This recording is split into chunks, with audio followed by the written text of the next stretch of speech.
السلام عليكم ورحمة الله وبركاته. الحمد لله رب العالمين والعاقبة للمتقين ولا عدوان إلا على الظالمين. أشهد أن لا إله إلا الله وحده لا شريك له وأشهد أن سيدنا محمدا عبده ورسوله. اللهم صل وسلم على رسول الله وعلى آله وصحبه ومن والاه. سبحانك لا علم لنا إلا ما علمتنا إنك أنت العليم الحكيم. بسم الله ما شاء الله لا حول ولا قوة إلا بالله العلي العظيم. Amma ba'd. Muslimin dan muslimat rahimakumullah, kita sambung pada malam ini ayat 95. Kalau ada masa sehingga 97, di mana pada bulan yang telah lalu kita telah membahaskan ayat 94, iaitulah firman Allah, fakubakibu fiha hum wal ghawun, di mana mereka itu, kata Allah, akan jatuh dan bangun berulang-ulang di dalam neraka itu.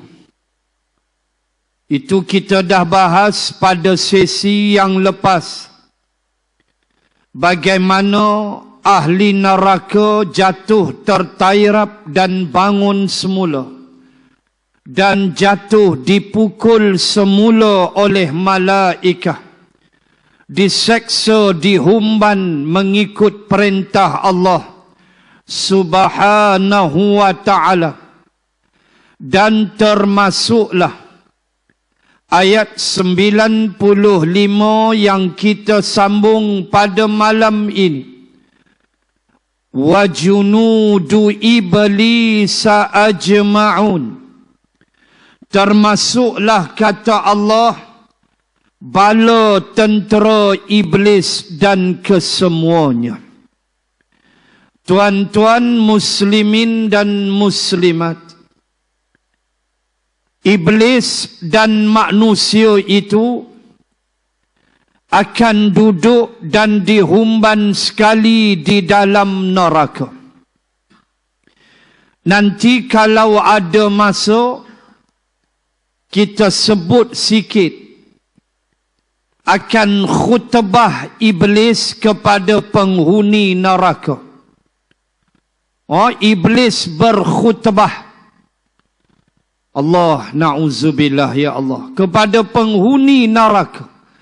Iblis menyampaikan ucapannya yang ulama sebut sebagai khutbah iblis kepada ahli neraka. Kalau ada masa saya sentuh sikit, tak sempat bulan depan insya-Allah. Bagaimana Allah menyebut iblis dan bala tenteranya bersama dengan manusia-manusia akan dibakar sekali di dalam neraka. Sebab itulah muslimin dan muslimat, pertembungan kita dengan iblis adalah pertembungan tanpa noktah. Tiada titik, tiada hentinya, sampailah kita mati bertemu Allah Subhanahu wa ta'ala. Ada saja jalan yang dia cuba masuk untuk merosakkan kita. Sebab itu kalau kita tadabbur surah Maryam alaiha salam, ketika Allah menceritakan bahagian pertama dari kisah Nabi dan Rasul, mula-mula sekali Allah cerita, "Wadhkur fil kitabi Ibrahim." Allah mula cerita pada ayat 41 surah Maryam. Allah kata, "Wahai Muhammad, bacakan untuk mereka itu. Di dalam kitab itu akan kisah Ibrahim, yakni Nabi Ibrahim alaihi salam."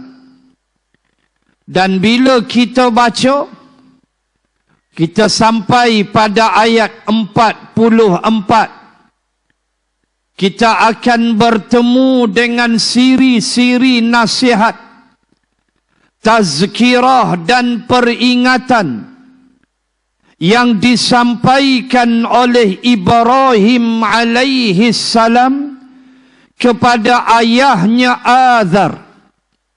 Di start ayat 42 peringatan itu, dan baca ayat 44. "Ya abati la ta'budis syaitan, inna syaitana kana lirrahmani asiyya." Itu related dengan ayat yang kita bahas. Lalu berkatalah Ibrahim kepada ayahnya, "Wahai bapa yang aku sayang, la ta'budis syaitan, janganlah engkau menyembah syaitan." Maksudnya berhala yang disembah itu adalah syaitan. Dan apa saja yang membawa kepada murkanya Allah adalah juga daripada kerja-kerja syaitan. Maka jangan ingat ayat 44 ini berhenti di sini sahaja, yakni Nabi Ibrahim dan bapa dia sahaja. Kita mesti faham bahawa pengajaran Al-Quran berjalan sampai kiamat bi'umumil lafzi. Diambil pengajaran dia daripada lafaznya yang umum, maka berjalanlah akan ciri dan sifat-sifat syaitan itu sampai kiamat. Dan ia bukan pada berhala sahaja, termasuklah ciri kesyaitanan kepada diri manusia. Kalau tak, Allah tak sebut tuan-tuan muslimat dalam awal Al-Baqarah. Kalau tak, syaitan ni tak ada dari manusia, tak adalah ayat yang kita baca di awal Al-Baqarah. Wa idza laqul ladzina amanu qalu amanna wa idza khalau ila syayatinihim qalu inna ma'akum innama nahnu mustahzi'un. Siapa yang bercakap tu? Munafiqin. Allah Ta'ala sebut, dan apabila mereka bertemu dengan orang-orang yang beriman, amanna, lalu mereka berkata kami telah beriman. Apabila kata Allah, khalau ila syayatinihim, mereka pergi pula bertemu dengan syaitan-syaitan mereka. Cuba tuan-tuan muslimat buka tafsir pimpinan Ar-Rahman, Jabatan Perdana Menteri. Cuba tengok nota kaki di bawah pada ayat tu. Cuba tengok nota kaki kat bawah, dia tulis apa? Apa maksud syayatin itu? Itulah pemimpin-pemimpin yang kufur. Pemimpin-pemimpin yang menjalankan dasar syaitan. Ditulis di bawah nota kaki sedemikian. Menyebut dengan manusia. Apabila mereka jumpa orang beriman, mereka berlakulah mereka pun tak kepada Islam.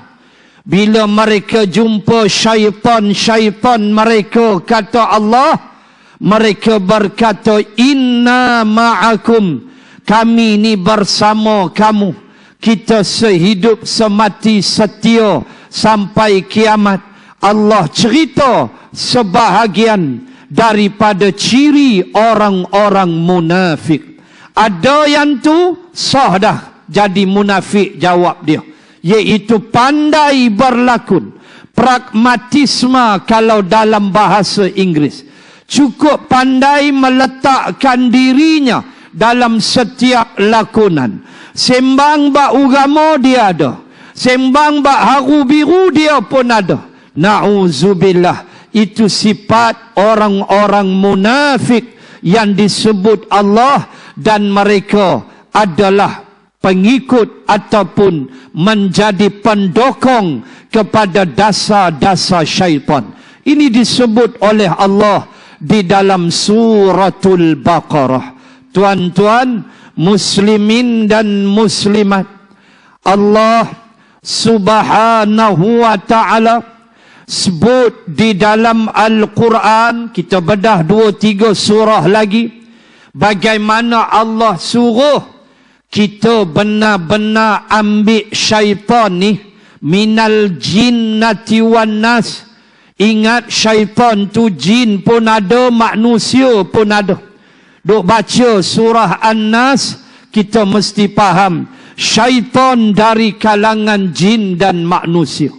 Maka Allah ajar kamu kena ambil syaitan ni benar-benar musuh kamu, bukan kawan. Kalau manusia ada dua, satu kawan, satu musuh, tu manusia. Tapi iblis, syaitan, dia tak boleh buat kawan. Dia hanya musuh sahaja. Dan ia adalah perintah Allah pada ayat 6 surah Fatir. Inna syaitana lakum aduun fattakhidhuhu aduwa. Innama yad'u hizbahu liyakunu min ashabis sa'ir. Tu ayat 6 surah Fatir. Allah Ta'ala bagi tahu, inna syaitana lakum aduun, sesungguhnya syaitan itu lakum, untuk kamu, bagi kamu, aduun, musuh. Fattakhidhuhu aduwa, maka kamu ambillah dia jadi musuh. Allah pesan, bukan buat kawan, bukan jadikan teman, tidak. Tetapi dia musuh kita. Minal jinnati wan nas, maka ambil dia benar-benar jadi musuh. Sebab kata Allah, innama yad'u hizbahu liyakunu min ashabis sa'ir. Kerana syaitan ini sama ada jin atau manusia, dia akan yad'u, dia akan menyeru, dia akan memanggil, dia akan memujuk hizbahu, geng dia sebanyak mana yang dia boleh tarik, liyakunu min ashabis sa'ir, untuk menjadi penghuni neraka sa'ir. Tu iblis. Allah pesan ambil jadi musuh. Dia masuk macam-macam kepada mereka yang apa saja ada dekat kita, dia masuk ikut apa yang ada kepada kita. Ni panjang kalau kita nak bahas. Kalau kita jenis orang yang empunya kuasa, dia masuk cara ada kuasa. Supaya kita membelakangkan Islam, membelakangkan Al-Quran, menjadi seperti Fir'aun yang angkuh, yang belagak, yang menolak nasihat-nasihat yang baik, tazkirah peringatan dari Nabi Musa. Bahkan Fir'aun punya belagak, memerintahkan Haman menteri dia, seperti yang Allah sebut dalam surah Ghafir. Wa qala Fir'aun ya Haman ibni li sarhan la'alli ablughul asbab as-samawati fa'attali'a ila ilahi Musa wa inni la'azunnuhu kadhiba. Na'udzubillah. Itulah Fir'aun.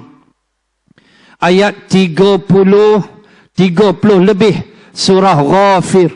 Dan berkatalah Fir'aun, wahai Haman. Haman ialah penasihat dia 25%.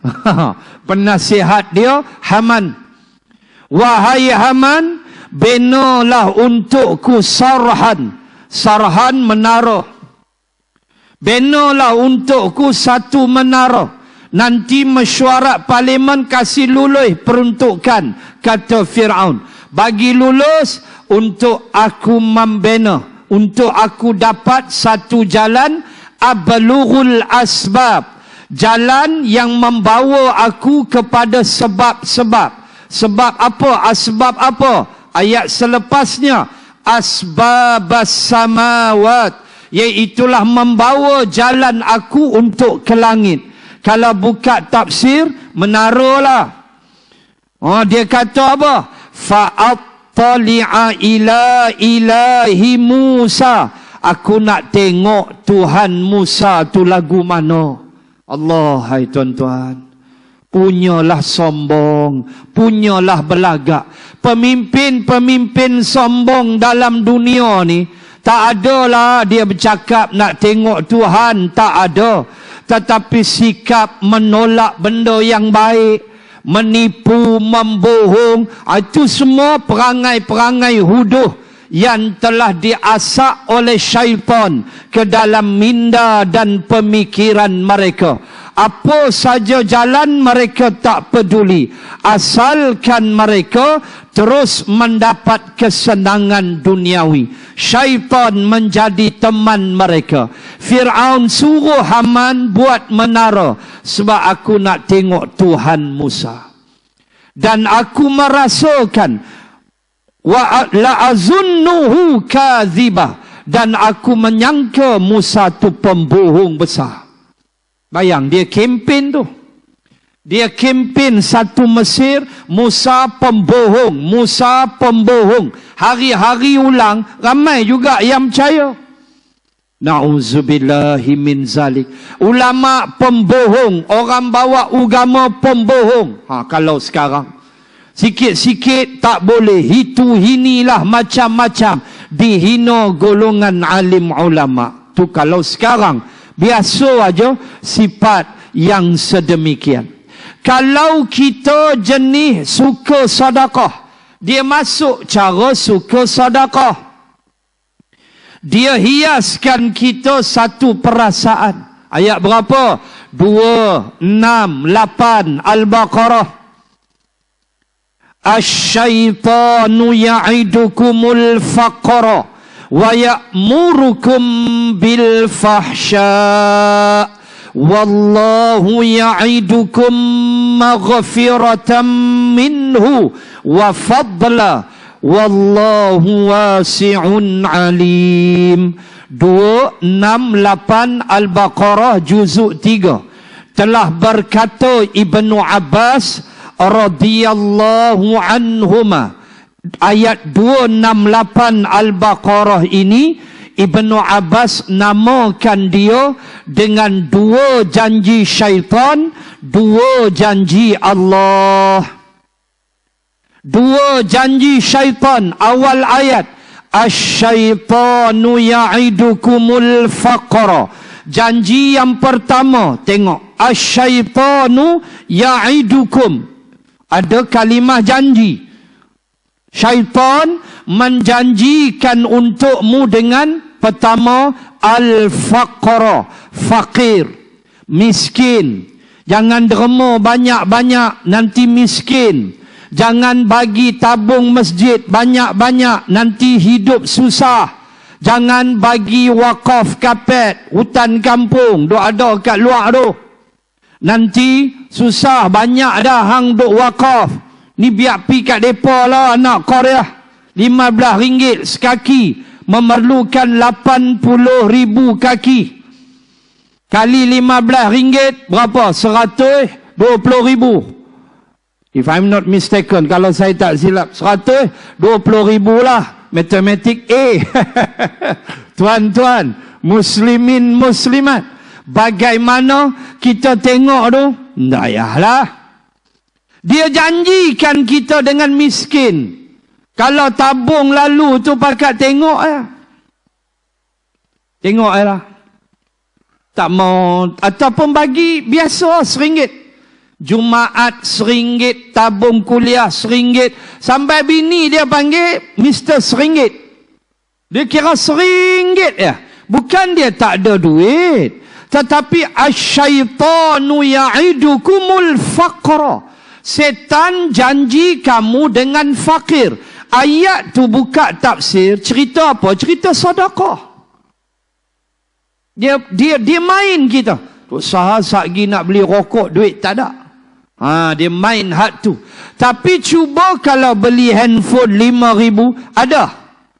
Beli handphone flap lah, flip flop lah, macam-macam. Oh, ada rasa rugi tak? Tak ada. Walau RM3,000. Ada rasa guilty tak? Spend a lot of money. Saya rasa tak ada. Bahkan rasa proud, rasa bangga lagi. Dapat handphone mahal. Tapi nak bagi kapet. Wakaf, tuan-tuan. Wakaf. Wakaf ni pahala besar. Sampai kiamat tu pahala kita. Orang pijak kapet ada habuan kita, boleh pahala dah. Allah, kita tengok bukan Korea hutang kampung lah, ni Korea di Zimbabwe Utara. Karya tuan-tuan okey. Bagi sungguh alhamdulillah. Tuan-tuan, wakaf ni benda besar. Untuk diri boleh, untuk indah mati semua kita tahu hukum. Tapi kadang-kadang kita rasa berat nak bagi. Nampak tak mainan syaitan dekat kita? Sedangkan Nabi punya ajar, kamu nak sembuh penyakit, kamu banyaklah sedekah. Nabi kan ajar, nak sembuh penyakit, banyak sedekah. Maksudnya penyakit-penyakit kronik insya-Allah. Sakat selsema tu biasalah. Sakak pening-pening demam tu biasa. Ni hak kronik-kronik insya-Allah. Antara jalan Nabi ajar ialah banyakkan sedekah, termasuk wakaf. Allahu akbar. Syaitan janji fakir. Kamu jangan bagi banyak, RM1 sudah. Lepas tu dia bisik kat kita, ada juga hang bagi walaupun RM1. Orang lain tak bagi langsung, dia bisik. Nampak tak? Kita bukan buat jahat, kita buat baik, tapi dia bisik kita dengan satu benda yang kita rasa okey dah. Walhal Allah sebut asyaitanu ya'idukumul faqra. Setan janji kamu dengan fakir. Dengan hidup susah kalau banyak spend belanja untuk kita sedekah. Memanglah kita tak jadi macam sahabat siapa yang mampu. Tetapi jangan kita dilayan oleh syaitan sedemikian rupa. Ataupun jangan kita layan bisikan itu. Dia kira baik bisik, bagi kita jangan banyak bagi sedekah. Sebab nanti susah. Dan dia janji yang kedua, dia nak buat apa? Ya'murukum bil fahsya. Dia ajak kita buat jahat. Dia bisik kita supaya buat jahat. Sebab itu Allah bagi jalan keluar. Macam mana nak lawan dia? Apabila dia bisik kat kita supaya kita mula nak buat kerja jahat, mula terdetik dia dah mula bisik, maka Allah ajar ayat 36 surah Fussilat. Itu Allah ajar. Wa imma yanzaghannaka minasyaitani nazghun fasta'idz billah innahu huwas sami'ul alim. Allah Ta'ala aja ayat 36 Fussilat. Allah kata wa imma, dan jika sekiranya yanzaghannaka minasyaitani nazghun, kamu dihasut. Nazghun makna hasutan. Kamu dihasut oleh syaitan dengan satu hasutan. Itu banyak tuan-tuan dengan handphone, smartphone kita, dia boleh hasut dah. Dia suruh kita tengok benda merapu. Handphone kat tangan orang tak nampak. Dia suruh kita baca benda merepek. Dia bisik kat kita. Dia kata letih lah duk tengok TikTok. Hancur buka tu. Dia bisik. Mula merepek tak apa-apa yang kita nak tengok. Allah Ta'ala aja bila dia bisik dekat kamu macam tu, fasta'idz billah, maka segeralah kamu minta berlindung dengan Allah. Fasta'idz billah, itulah yang dipanggil lafaz isti'adzah. A'udzu billahi minasyaitonir rajim. Cepat-cepat kita baca a'udzu billahi minasyaitonir rajim. Istighfar cepat. Insya-Allah hilanglah perasaan tu. Tu kunci dia. Dia tak peduli. Azan sat lagi dia lari. Habis azan dia mai. Dia kacau kita. Itulah kerja dia. Buat jahat dan janji dengan fakir. Itu dua janji syaitan dan dua janji Allah, kata Ibnu Abbas. Ayat yang sama 268, wallahu ya'idukum maghfiratan minhu. Pertama, Allah menjanjikan untukmu dengan sedekah itu maghfiratan minhu. Janji pertama daripada Allah, iaitulah keampunan daripada dia. Siapa yang tak nak dosa kita Allah ampun sepanjang hari ini? Banyak tak dosa kecil yang kita buat? Banyak. Dosa besar tak adalah. Dosa kecil berlambak-lambak. Takkan tak mau Allah ampun dosa? Itulah yang Nabi sebut di antara fadilat sedekah, ialah sedekah itu menghapuskan dosa seperti api dihapuskan oleh air. Seperti mana air memadamkan api. Macam tu. Dosa-dosa kecil kita hapus. Takkan kita tak nak. Dosa kita banyak. Maka janji Allah pertama, maghfiratan minhu. Allah janjikan maghfirah daripada dia. Janji Allah tuan-tuan ni bukan janji orang. Janji orang banyak kencing. Ini janji Allah. Bila kata janji Allah, Allah zat yang maha sempurna. La tukhliful mi'ad. Allah tak pernah mungkir janji. Itu Allah. Maka Allah janji apa? Maghfiratan minhu. Dia nak ampun. Dia nak bagi keampunan berkat kita sedekah. Dan nombor dua, wa fadla, kurniaan. Dia nak bagi kita kurniaan, iaitulah syurga. Sebab itu syurga, antara pintu dia nama Babus Sadaqah. Tuan-tuan, muslimin dan muslimat, sebab itulah kita sebut syaitan masuk dalam berbagai jalan. Dan Allah Subhanahu wa ta'ala mendidik kita supaya kita mempunyai senjata yang ampuh untuk melawan syaitan. Sebab itulah hikmah daripada mabit di Muzdalifah. Hikmah mengutip batu-batu. Itulah senjata kita. Sebab selepas tu kita nak ke Mina untuk melontar Jamratul Aqabah, untuk tahallul awal, dan untuk melontar ketiga jamrah pada hari-hari tasyrik. Itulah satu perkara yang kita mesti faham. Pengisytiharan kepada demonstrasi menentang syaitan. Yang kita yang tak pergi haji ni pun boleh ambil i'tibar daripadanya, kerana syaitan dia nak tarik sebanyak mana jadi tentera dia, nanti humban sekali di dalam neraka. Tak mau tuan-tuan muslimin muslimat. Sebab itulah Allah Subhanahu wa ta'ala datangkan kepada kita satu ajaran yang cukup lengkap. Ajaran yang Allah isytihar, yang kalau boleh kita sebut deklarasi Arafah. Tuan-tuan muslimat, Nabi bersabda dalam Musnad Imam Ahmad, Al-Hajju Arafah. Haji itu Arafah. Oh, haji itu Arafah.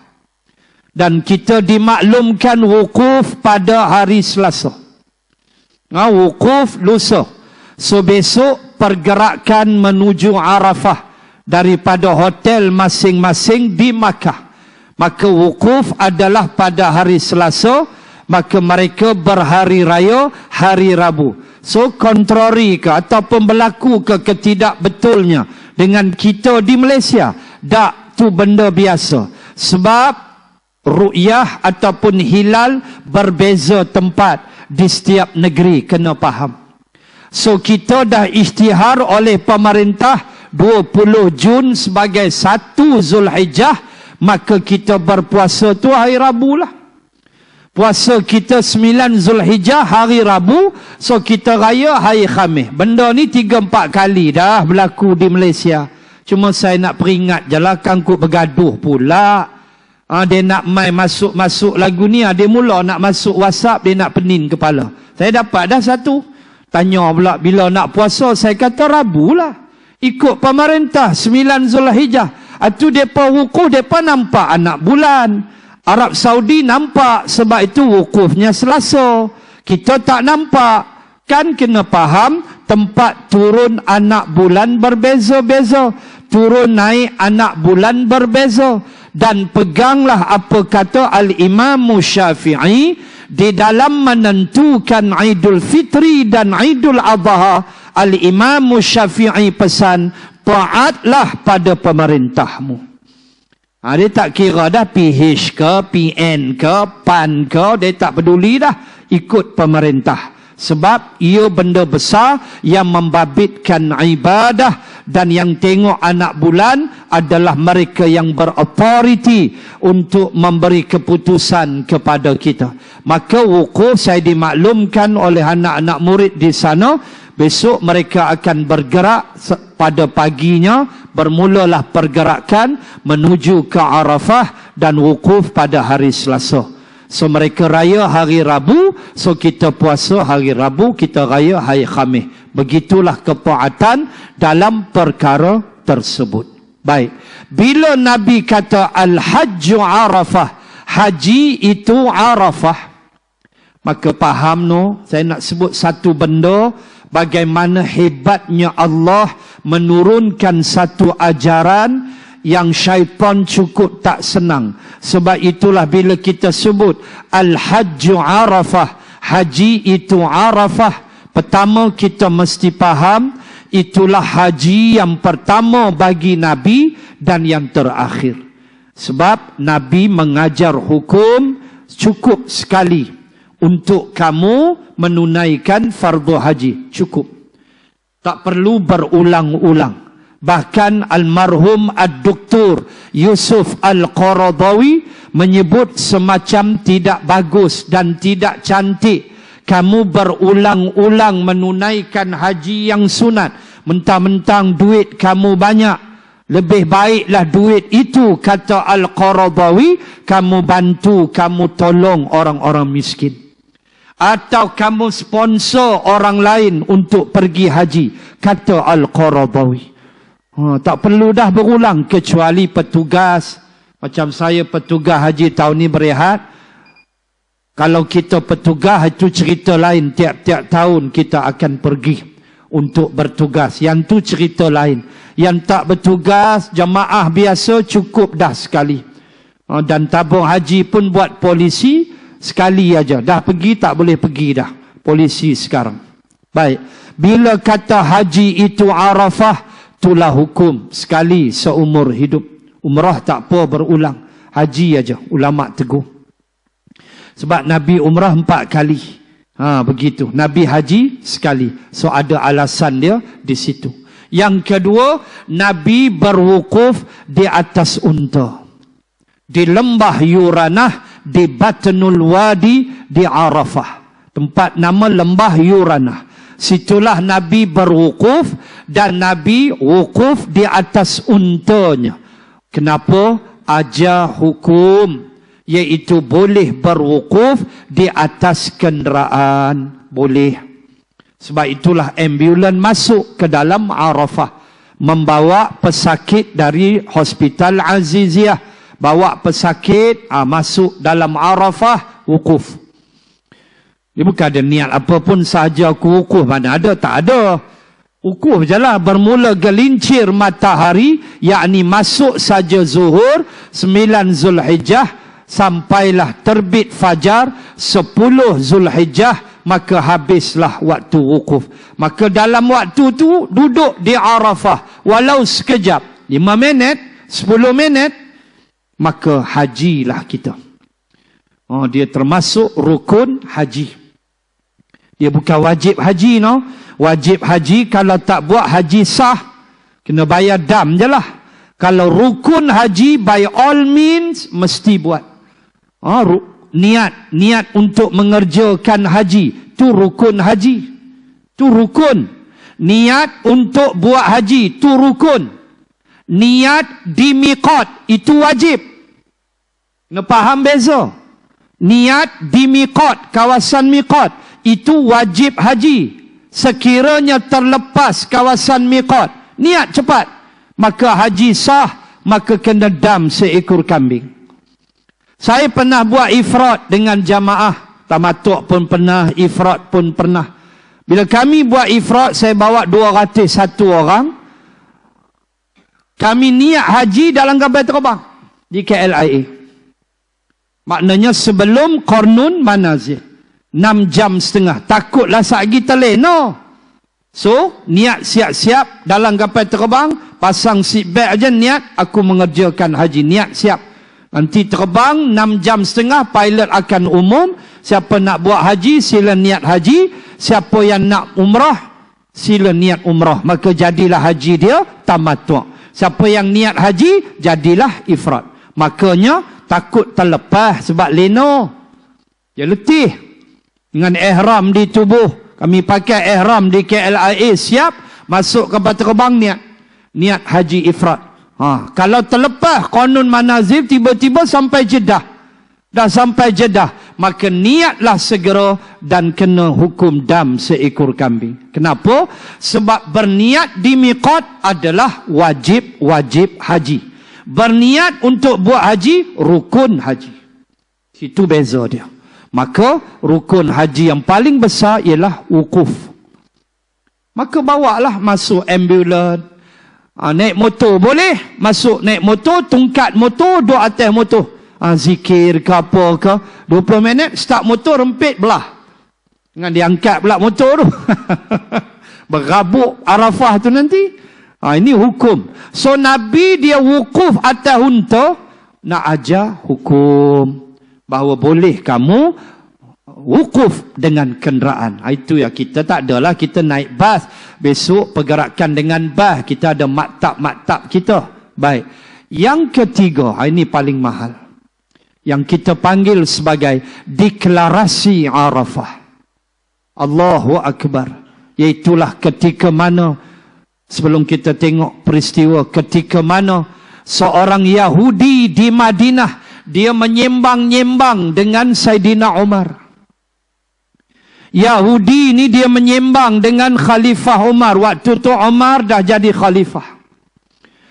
Tiba-tiba Yahudi itu sebut pada Umar, dia kata, wahai Amirul Mukminin, sesungguhnya ada ayat di dalam Al-Quran yang kalau ayat itu turun pada kami orang-orang Yahudi, nescaya kami akan menjadikan hari turun dia hari pesta berhari raya. Ini dalam Musnad Imam Ahmad riwayat ni. Kalau ayat itu turun dekat kami Yahudi, kata Yahudi ini, kami akan jadikan hari turun dia pesta besar-besaran. Umar kata, ayat apa? Lalu Yahudi itu membaca penghujung penutup ayat 3 Suratul Maidah yang turun di Arafah, yang turun ketika Nabi selesai menyampaikan khutbah perpisahan. Tiba-tiba unta Nabi jatuh. Unta Nabi bergoyang kiri kanan. Kata sahabat nama Umaymah, aku melihat unta Nabi bergoyang dan jatuh. Rupanya Jibril sampai dan menyampaikan wahyu kepada Nabi. Ayat tu turun. Aku tengok Nabi sampai kepala dia nak cecah ke tanah. Punya beratnya menanggung wahyu. Dan Nabi berpeluh-peluh. Lalu aku berlari mengambil gebar. Dan aku gebarkan Nabi. Aku selimutkan Nabi dengan gebar aku. Kerana aku tengok Nabi dah berpeluh teruk. Tu dia wahyu punya susah. Nabi nak dapat bila Jibril baca. Sampai Nabi akan berpeluh dan unta akan jatuh ke tanah. Punya beratnya wahyu turun.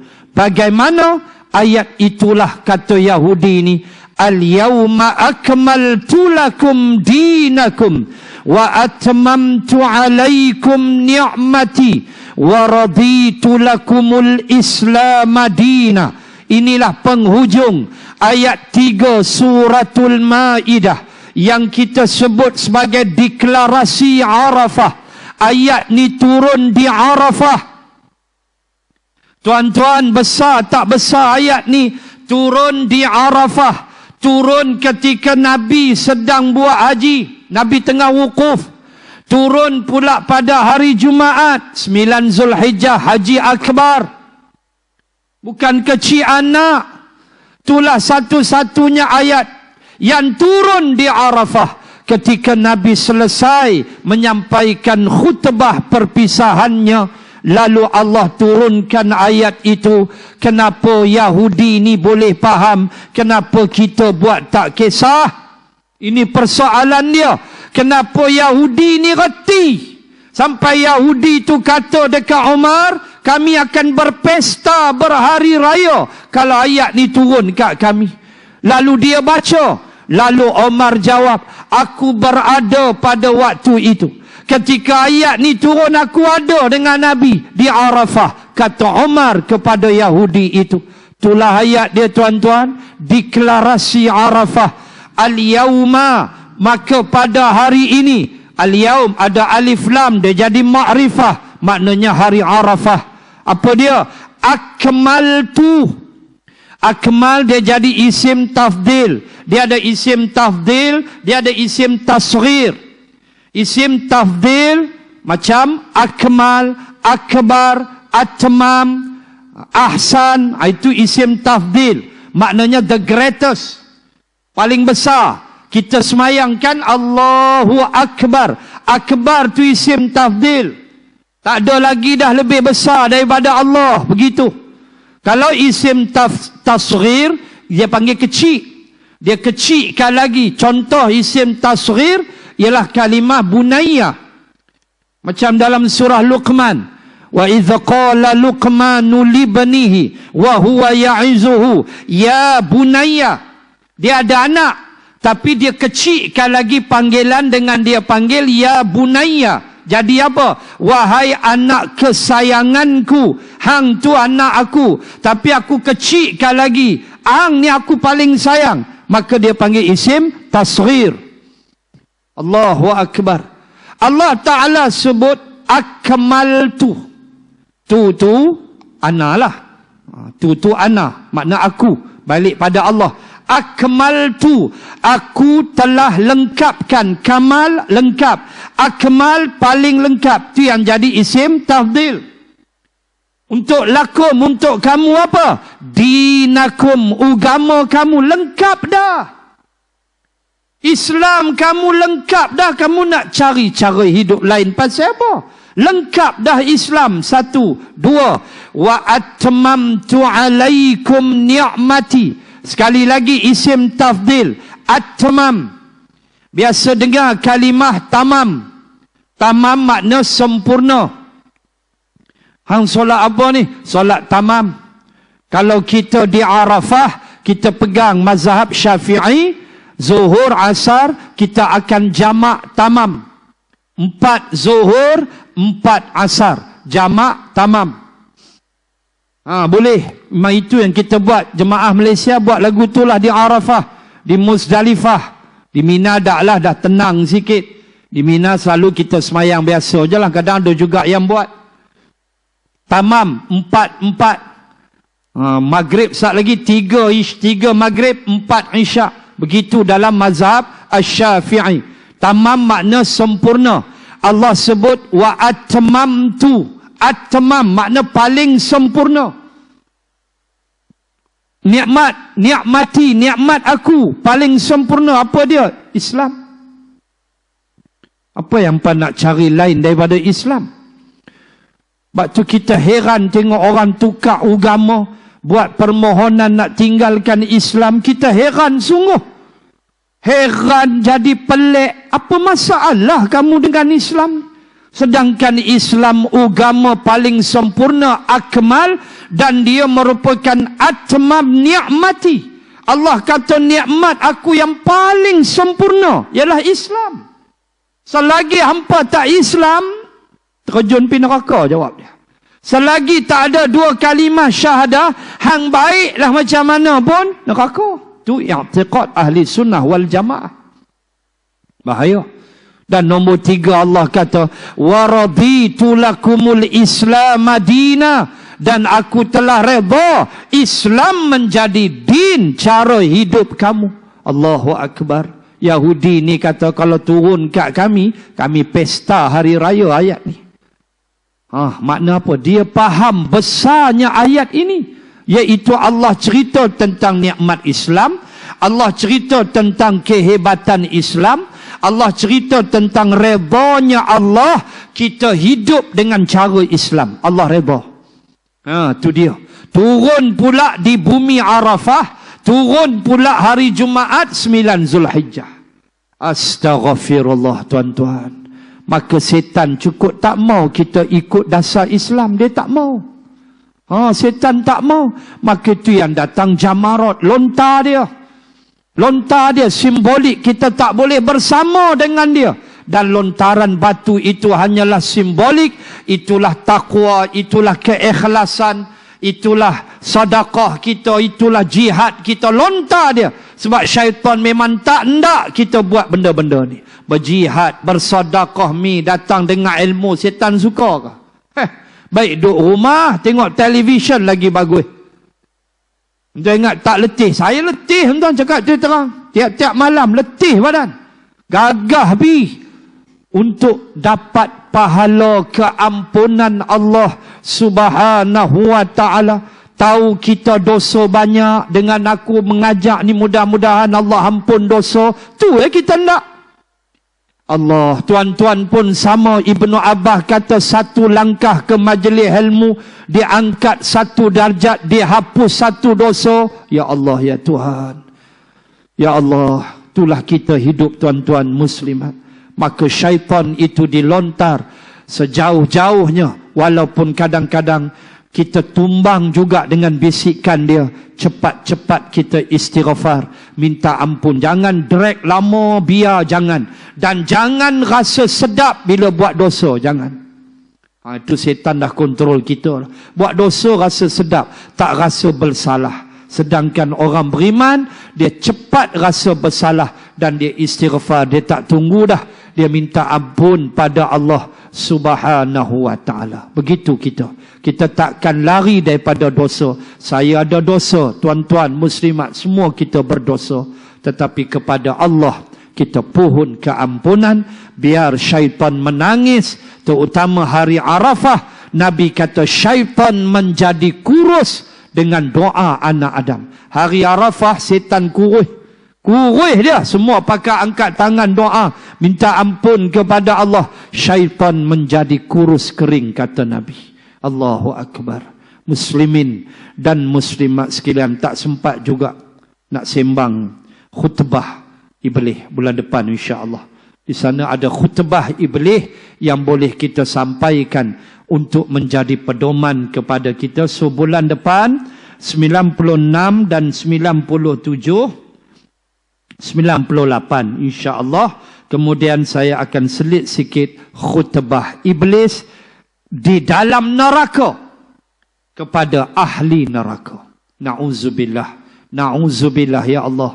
Iblis menyampaikan ucapannya kepada ahli neraka yang ulama sebut sebagai khutbah Iblis. InsyaAllah bulan depan kita akan tengok dan kita minta berlindung daripada Allah daripada menjadi pendengar khutbah Iblis. Na'udzubillah. Subhanakallahumma wa bihamdik, nashhadu an la ilaha illa ant, wa nastaghfiruka wa natubu ilaik. Bismillahirrahmanirrahim. Alhamdulillahi rabbil alamin. Assalatu wassalam ala rasulillah wa ala alihi wa sahbihi ajma'in. Allahumma zidna ilman warzuqna fahman. Allahumma rzuqna fahman nabiyyin wa hifzal mursalin. Allahumma ij'al jam'ana hadha jam'an marhuma wa tafarruqana min ba'dih tafarruqan ma'suma. Rabbana atina fid dunya hasanah wa fil akhirati hasanah wa qina adzaban nar. Wa sallallahu ala rasulillah wa ala alihi wa sahbihi wa baraka wa sallam. Walhamdulillahi rabbil alamin. Wallahu a'lam. Assalamu alaikum warahmatullahi wabarakatuh.